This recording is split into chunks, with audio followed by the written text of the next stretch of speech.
الحمد لله وكفى وسلام على عباده الذين اصطفى أما بعد فأعوذ بالله من الشيطان الرجيم بسم الله الرحمن الرحيم استقبال قبلہ کی فضیلت و اہمیت۔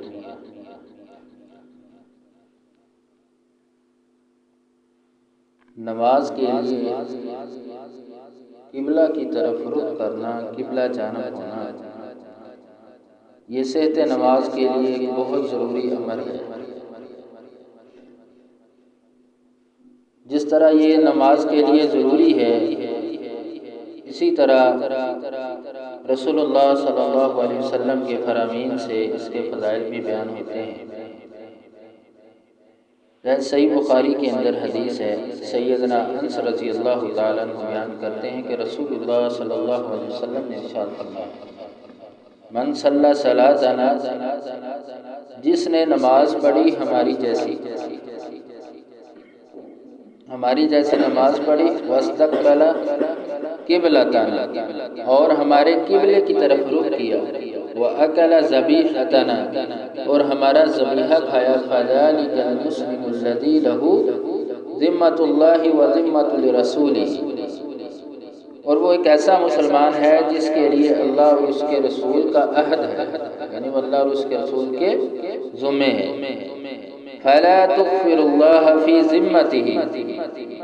لہذا اللہ کے اس معاملے میں تم غداری نہ کرو۔ تو یہ حدیث واضح ہے کہ رسول اللہ صلی اللہ علیہ وسلم نے پہلا اس کے اندر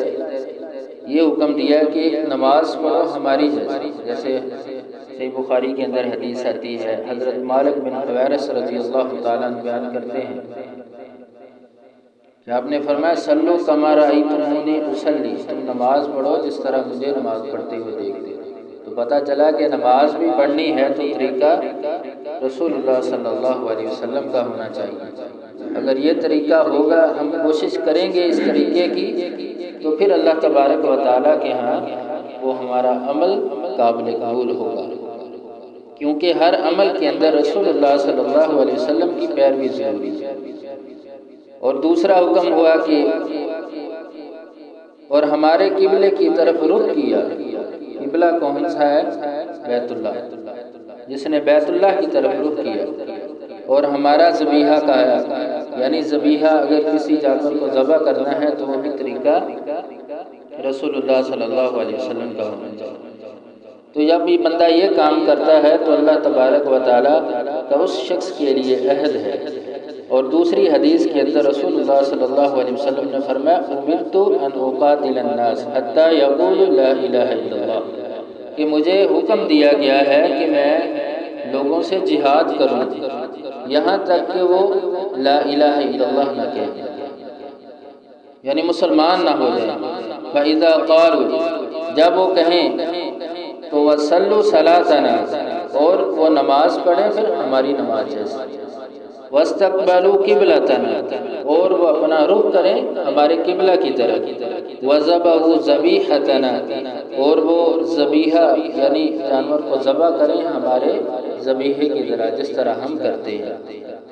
فَقَدْ حُرِّمَتْ عَلَيْنَا دِمَاؤُهُمْ وَأَمْوَالُهُمْ إِلَّا بِحَقِّهَا،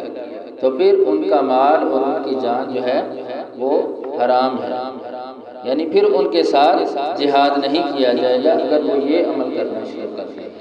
الا بحقیہ، مگر حق کے ساتھ، یعنی قصاص کے معاملے میں برابر کا فیصلہ ہوتا ہے۔ وحسابهم علی اللہ، اور ان کا حساب اللہ تعالیٰ کے لیے۔ تو تیسری روایت کے اندر رسول اللہ صلی اللہ علیہ وسلم نے فرمایا، فَهُوَ الْمُسْلِمُ لَهُ مَا لِمُسْلِمٍ وَعَلَيْهِ مَا عَلَى الْمُسْلِمِ، وہ مسلمان ہے کہ جس کے وہی حقوق ہیں جو ایک مسلمان کے ہیں، اور اس کے وہی فرائض ہیں جو ایک مسلمان کے ہیں۔ تو یہ احادیث مبارکہ جو میں نے آپ کے سامنے بیان کی ہیں، ان سے یہ بات واضح ہوتی ہے کہ رسول اللہ صلی اللہ علیہ وسلم نے قبلہ کی طرف رخ کرنا، اپنا منہ کر کے نماز کو ادا کرنے کا حکم دیا ہے۔ اور یہاں تک اس کی فضیلت بیان ہوئی ہے کہ جو شخص اس طرف منہ کر کے نماز پڑھے گا وہی اسلامی حقوق اور اسلام کے مقام و مرتبے کو حاصل کر سکتا ہے۔ دوسری چیز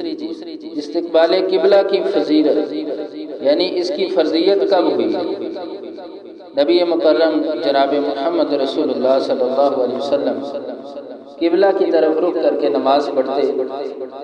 اور جب آپ مکہ سے مدینہ ہجرت کر کے گئے ہیں تو وہاں پر تقریباً 17 ماہ رسول اللہ صلی اللہ علیہ وسلم قبلہ اول یعنی بیت المقدس کی طرف منہ کر کے نماز پڑھتے رہے۔ پھر لیکن آپ کی خواہش یہ تھی کہ اللہ تبارک و تعالیٰ اس طرف سے قبلہ چینج کر کے بیت اللہ کی طرف کر دیں جو ہمارے دادا سیدنا ابراہیم علیہ السلام نے جس گھر کو اپنے ہاتھوں سے تعمیر کیا تھا۔ تو اللہ تبارک و تعالیٰ نے سورہ بقرہ کے اندر پھر جب رسول اللہ صلی اللہ علیہ وسلم کو خطاب کی شکل میں ارشاد فرمایا کہ قد نرى تقلب وجهك في السماء فلنولينك قبلة ترضاها فول وجهك شطر المسجد الحرام، کہ تمہارا بار بار آسمان کی طرف نگاہوں کو اٹھانا اور یہ کہنا کہ قبلہ چینج ہو جائے، تو اللہ تبارک و تعالیٰ کہتے ہیں کہ ہم نے اس قبلہ کو بدل دیا ہے۔ فولی وجہ کا شطر المسجد الحرام، اور اب آپ اپنا منہ جو بیت اللہ کعبہ شریف کی طرف کریں۔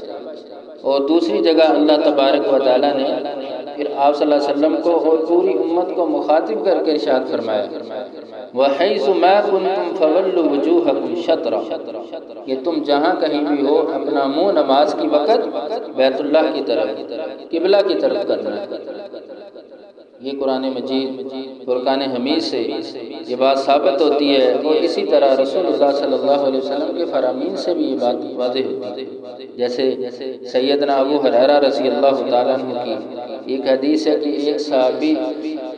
وہ مسجد کے اندر آئے تو رسول اللہ صلی اللہ علیہ وسلم بھی مسجد میں موجود تھے، اور وہ جلدی جلدی آیا مسجد میں، آ کر اس نے جلدی جلدی نماز پڑھی۔ اسی انداز عجلت کو دیکھتے ہوئے رسول اللہ صلی اللہ علیہ وسلم کے پاس جب وہ آیا، اس نے آ کے سلام کیا تو آپ نے اس کی نماز کو کالعدم قرار دیا، حکم دیا کہ اس کو دوبارہ پڑھو، تو وہ دوبارہ پڑھ کے آیا۔ پھر آپ نے ایسے ہی کہا کہ تم نے نماز نہیں پڑھی، کہ ان رجلا دخل المسجد ورسول اللہ صلی اللہ علیہ وسلم جالس فی ناحیۃ المسجد، کہ آپ صلی اللہ علیہ وسلم مسجد کی ایک طرف بیٹھے تھے کونے میں، فصلى، وہ آدمی آیا اس نے نماز پڑھی، ثم جاء فسلم علیہ، آپ صلی اللہ علیہ وسلم کو سلام کیا، تو آپ صلی اللہ علیہ وسلم نے سلام کا جواب دیا اور کہا ارجع فصلی فإنک لم تصلی، کہ واپس جاؤ نماز پڑھو، تم نے نماز نہیں پڑھی۔ یعنی سرے سے ہی آپ صلی اللہ علیہ وسلم نے کہا کہ تم نے نماز نہیں پڑھی، حالانکہ وہ سامنے نماز پڑھ کے آ رہا ہے۔ پھر دوسری مرتبہ پڑھ کے آیا، پھر آپ صلی اللہ علیہ وسلم نے یہی الفاظ بولے، تیسری مرتبہ پڑھ کے آیا، آپ نے یہی الفاظ بولے۔ جب چوتھی مرتبہ صلی اللہ علیہ وسلم نے جب اس سے کہا کہ ارجع فصلی فإنک لم تصلی، تو وہ شخص کہنے لگا علمنی یا رسول اللہ صلی اللہ علیہ وسلم، یا اللہ کے نبی مجھے تو یہی علم ہے، آپ مجھے تعلیم دے دیجئے کہ میں نماز کیسی پڑھوں، مجھے بتا دیجئے۔ تو یہاں پہ دیکھیے کہ رسول اللہ صلی اللہ علیہ وسلم کا سمجھانا اور سائل کا سوال کرنا، تو اس سے یہ بات واضح ہوتی ہے کہ دین کے معاملے میں انسان کو جس چیز کا علم نہ ہو وہ سوال کرے، پوچھے، یہ نہ ہو کہ وہ اپنے ہی طریقے کے ساتھ، اپنے ہی سوچ اور سمجھ کے ساتھ دین پہ عمل کرتا رہے، نہیں بلکہ وہی طریقہ اپنانے کی کوشش کرے جو رسول اللہ صلی اللہ علیہ وسلم کا ہے۔ تو پھر وہ سائل آپ سے سوال کرتا ہے، یعنی پوچھتا ہے کہ مجھے بتائیے، تو آپ نے فرمایا اذا قمت الى الصلاة فاسبغ الوضوء ثم استقبل القبلة فكبر، کہ جب تم نماز پڑھنے لگو تو اچھی طرح وضو کرو اور پھر اپنا منہ قبلہ کی طرف کرو،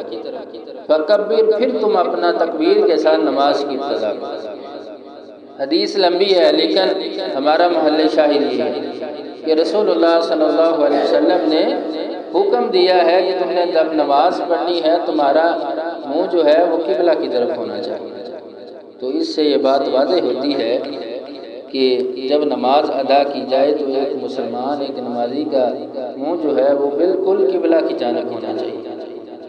قبلہ کی سمت ہونا چاہیے۔ جب رسول اللہ صلی اللہ علیہ وسلم کو 17 ماہ کے بعد اللہ تبارک و تعالیٰ نے قبلہ بدل دیا تو یہودی کہنے لگے کہ اس بندے کو کیا ہو گیا، یہ پہلے تو بیت المقدس کی طرف منہ کر کے نماز پڑھتا تھا، اب یہ بیت اللہ کی طرف منہ کرتا ہے، کیونکہ یہودی جو ہے بیت المقدس ان کا قبلہ تھا، وہ اس کو پسند فرماتے تھے، لیکن اللہ تبارک و تعالیٰ نے حکم بدل دیا تو پھر اللہ تبارک و تعالیٰ نے یہ آیت نازل کی، للہ المشرق والمغرب یہدی من یشاء الی صراط مستقیم، کہ تم جدھر مشرق مغرب کی طرف منہ کرو تو اللہ جس کو چاہتا ہے ہدایت دیتا ہے۔ یعنی یہ قبلہ جو ہے یہ صرف اللہ تبارک و تعالیٰ کی اتباع ہے، اللہ تمہیں حکم دے کہ اس طرح منہ کرنا ہے، تم نے اپنا منہ صرف کرنا، یعنی اللہ کی رضا اسی میں ہے کہ جب جو حکم آئے اس کے مطابق تم نے عمل کرنا ہے۔ تو رسول اللہ صلی اللہ علیہ وسلم 17 ماہ کے بعد جب یہ حکم آیا تو آپ صلی اللہ علیہ وسلم نماز کے اندر تھے، عصر کی نماز پڑھا رہے تھے، تو 2 رکعتیں بڑی تھیں تو حکم آ گیا تو آپ صلی اللہ علیہ وسلم نے اسی طرح نماز کے اندر اپنا منہ بیت اللہ کی طرف کر لیا۔ تو آج بھی مسجد سعودی عرب کے اندر موجود ہے کہ جس مسجد کے اندر رسول اللہ صلی اللہ علیہ وسلم نے قبلہ چینج کرنے کا حکم ملا تھا، اس مسجد کو ذو قبلتین کہا جاتا ہے کہ 2 قبلوں والی مسجد۔ تو اسی طرح اگلا مسئلہ یہ ہے کہ جو شخص بیت اللہ کے اندر ہوتا ہے، یعنی وہ اپنا بیت اللہ کو سامنے دیکھ رہا ہے، تو اس کا منہ بالکل بیت اللہ کی طرف ہونا چاہیے۔ اس کے بارے میں امام ابن رشد رحمہ اللہ بدایت المجتہد کے اندر یہ بات واضح کرتے ہیں کہ اس بات پہ علماء کا اتفاق ہے کہ جو شخص بیت اللہ کو دیکھتا ہے اس کی نظروں کے سامنے ہے، اس کا بھی عین اسی طرح منہ کرنا، یعنی اس کے وہ بالکل سامنے ہونا چاہیے جب وہ نماز ادا کرے۔ لیکن جو شخص بیت اللہ کو نہیں دیکھ رہا، وہ دور ہے، دوسرے ملک میں ہے یا بیت اللہ سے کہیں زیادہ دور ہے، اس کی نظر کے سامنے نہیں ہے، تو پھر اس شخص کے لیے یہ حکم ہے کہ وہ اپنی سمت کو اختیار کرے۔ جیسے ہمارے قبلہ مغرب کی طرف تو ہم نے مغرب کی طرف منہ کرنا ہے۔ اب ضروری نہیں ہے کہ جہاں پہ ہم نماز پڑھے بھی ہیں ایسے ہی ہمارے سامنے قبلہ ہو، یعنی ہم نے سمت کو اختیار کرنا ہے، اس رخ کو اختیار کرنا ہے۔ لیکن جس شخص کے سامنے ہوگا اس کے لیے ضروری ہوگا کہ وہ اپنے سامنے بیت اللہ کو رکھے اور نماز پڑھے۔ اللہ تبارک و تعالیٰ سے دعا ہے کہ اللہ تعالیٰ ہمیں ان حدیث پر عمل کرنے کی توفیق دے۔ وآخر دعوانا ان الحمد للہ۔